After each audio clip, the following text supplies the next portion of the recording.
but also just, more importantly, just to the people of Kenya who turned out in their numbers in 2022 to vote in a government that they believed would create cohesion and unity and offer them opportunities to excel and prosper as a people. Honorable Speaker, as I prayed for wisdom, I was also conscious that what is right is not always easy. And what is right is not always popular. And being a son of the mountain, representing people of the Mount Kenya region, Honorable Speaker, it was clear to me that what may be popular today may not be right. And that is why I asked God to give me the wisdom to do that what is right, Honorable Speaker. And I am here today to do what is right for the people of Kenya. I am here to do what is right, not just for the people of Mount Kenya. I am here to do what is right for the greater good of the Republic of Kenya, Honorable Speaker. And that is why I rise to support this impeachment motion, Honorable Speaker. Honorable Speaker, having listened to Honorable Mutuse and all the grounds, and having looked at the Constitution, Honorable Speaker, and I would beg for us to look at Article 150 on the removal of a deputy president, the reasons as to why you may remove a deputy president from office. The first one is on the ground of physical or mental incapacity to perform the functions of that office. We have no capacity to determine the physical and mental capacity of the Deputy President, Rigathi Gachagua. But on impeachment as a second ground, the first ground is on the ground of a gross violation of a provision of this Constitution or any other law. The question that begs is whether one Rigathi Geoffrey Gachagua has contravened or has grossly violated one provision of our Constitution. And I think the Honorable Ekomas Mutuse was able to demonstrate this morning that Rigathi Gachagua has violated not one, but over 8 provisions of our Constitution, which I agree with the Honorable Mutuse. And for that reason, Rigathi Gachagua ought and must be impeached today. The second ground, Honorable Speaker, is where there are serious reasons. And Senior Counsel Otiende Amolo went to great length this morning to explain what serious, when you believe there are serious reasons that the Deputy President has committed a crime under national or international law.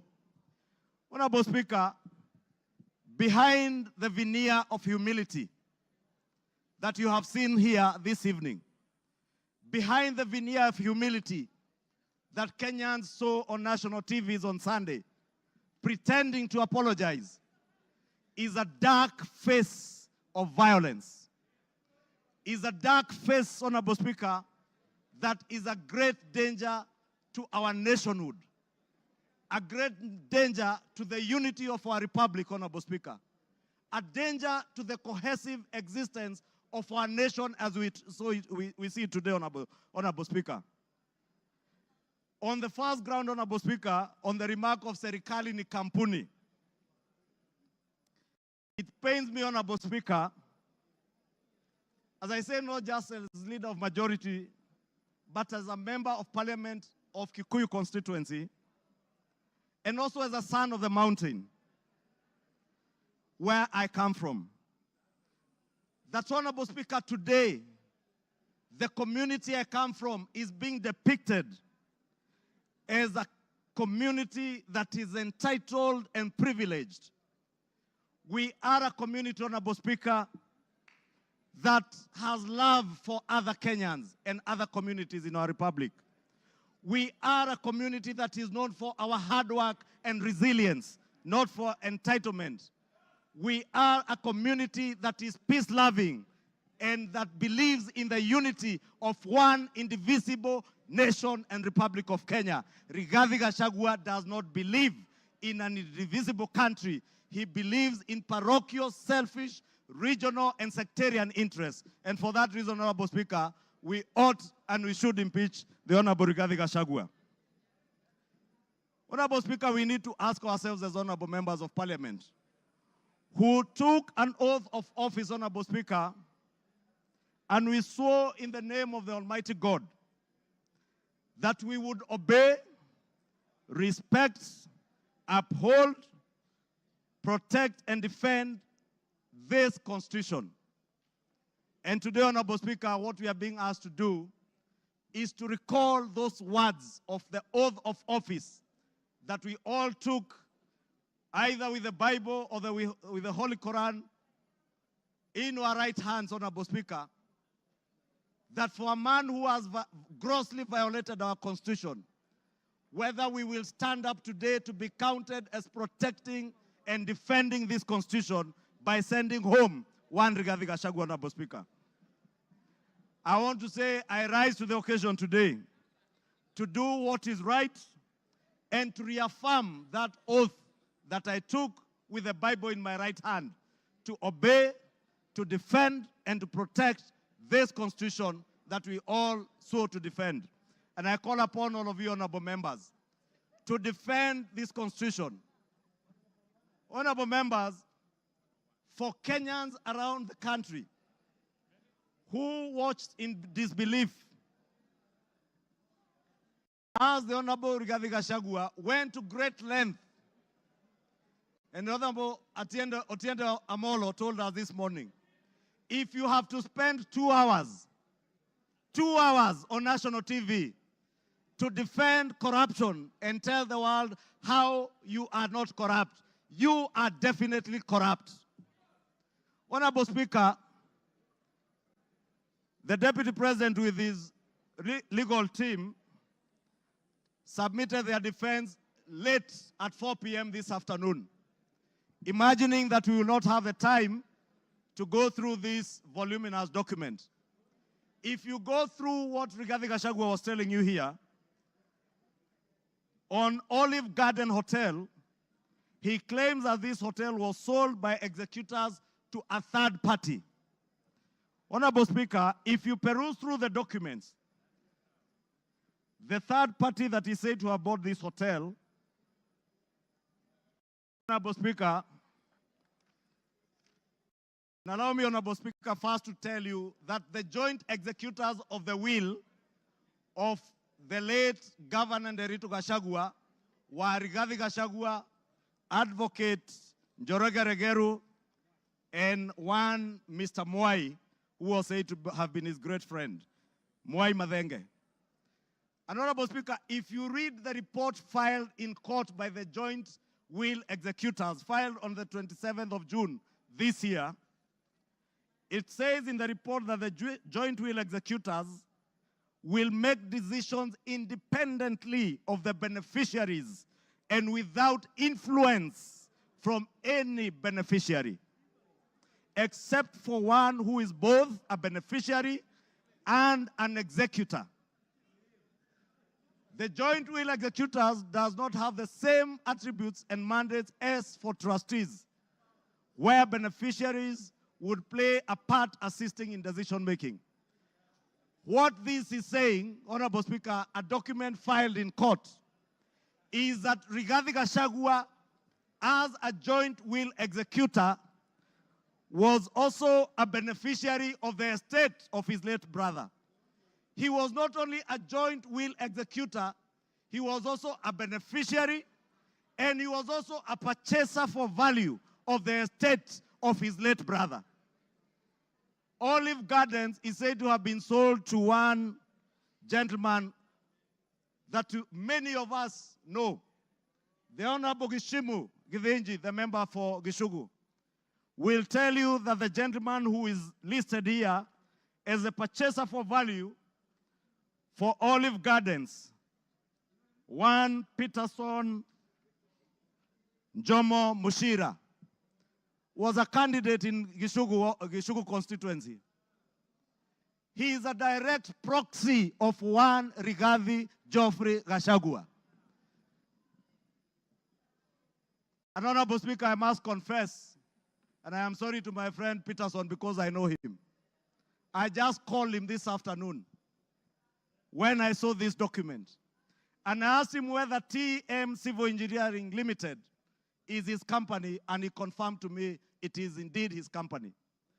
I therefore want to tell you Olive Gardens was purchased through the proxy of Peterson Jomo Mushira with 0 shares and TM Civil Engineering Limited with 6,000 shares.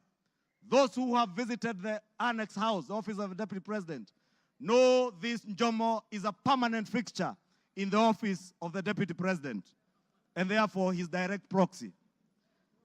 Honorable Speaker, we are also told, Honorable Speaker, that these very hardworking young Kenyans, in the names of Keith Ikino Rigathi and Kevin Gachagua Rigathi, who are listed on the CR12 of the documents that were tabled this afternoon by Rigathi, are shareholders of Vipingo Beach Resort that owns the Vipingo property in Kilifi County, the one the Honorable Chonga was speaking about. Rigathi Gachagua told Kenyans on national TV that this property is still owned by the family and therefore is still part of the estate.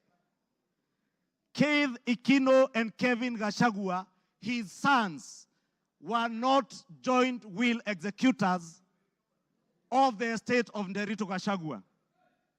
And the owners who are listed on this CR12 is Keith Ikino Rigathi, Kevin Gachagua Rigathi, and the estate of the deceased James Nderitu Gachagua. It is a rather ingenious way of trying to hide behind the estate of his late brother. And how shameful, Honorable Speaker, that the Deputy President of the Republic of Kenya would hide behind the veil of the estate of his late brother to disguise what is outright proceeds of crime, because he is a purchaser of this property, and that is why his 2 sons are listed as directors and shareholders of Vipingo Ridge, of Vipingo Beach Resort. But he was on national TV telling Kenyans, this is a property that belongs to the family, and we have decided to keep it. This is a House of Records, Honorable Speaker, and it is good we gave the Honorable Rigathi Gachagua an opportunity to be heard so that we can expose his lies in broad daylight or this early in the evening. And I want to tell Kenyans and all of you members, save this country from this dark face, Honorable Speaker, honorable members. Save this country, Honorable Speaker. Honorable Speaker, because of time, I know there was alluding, Honorable Speaker, if you look at the time this company, Vipingo Beach Resort, was formed, it was founded on 5th August 2008.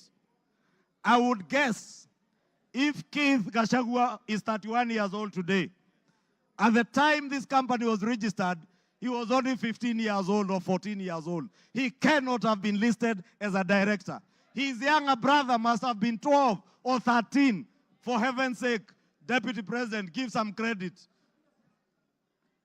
Honorable Speaker, we also had the issue of shareholding, Honorable Speaker. And we were told that in our coalition agreement, Honorable Speaker, and you are then the leader of Ford Kenya, and you know you never subscribed to shareholding in our coalition agreements within Kenya Kwanza. Anybody who subscribed to the Kenya Kwanza coalition was subscribing not to shares, but to an ideology, a shared ideology, not shareholding, as Rigathi Gachagua wants Kenyans to believe. Honorable Speaker, let me finish by saying, Honorable Speaker, that the mountain is intact. The mountain is intact. The mountain is intact. The mountain is intact. The mountain is named after Kenya because it belongs to all the people of Kenya. We must end ethnic balkanization.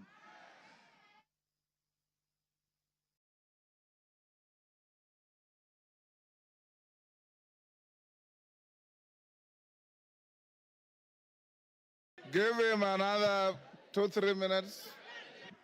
Honorable Speaker, I was saying to conclude, to end the balkanization of our country into ethnic fiefdoms under the control of warlords, we must send Rigathi Gachagua home today.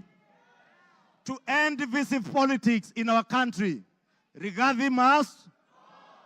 To end the culture of impunity, conflict of interest, abuse of office, state capture, and corruption in high office, Rigathi must. For accountability, for there to be integrity in the political governance of our country, Rigathi Gachagua must. For leaders in high office to bear policy and political responsibility, Rigathi Gachagua must. For national unity, for the fight against graft to bear fruit, for peace and prosperity of our nation as one indivisible whole, one nation under one flag, one people who love their country, who love peace, who want to see a cohesive and working government serving them.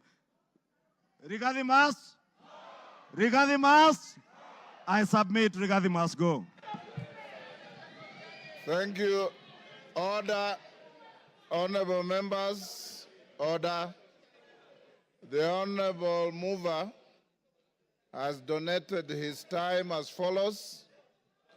Charles Nguna, CNN, you'll start with 2 minutes.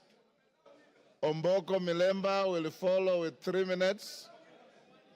Peter Kaluma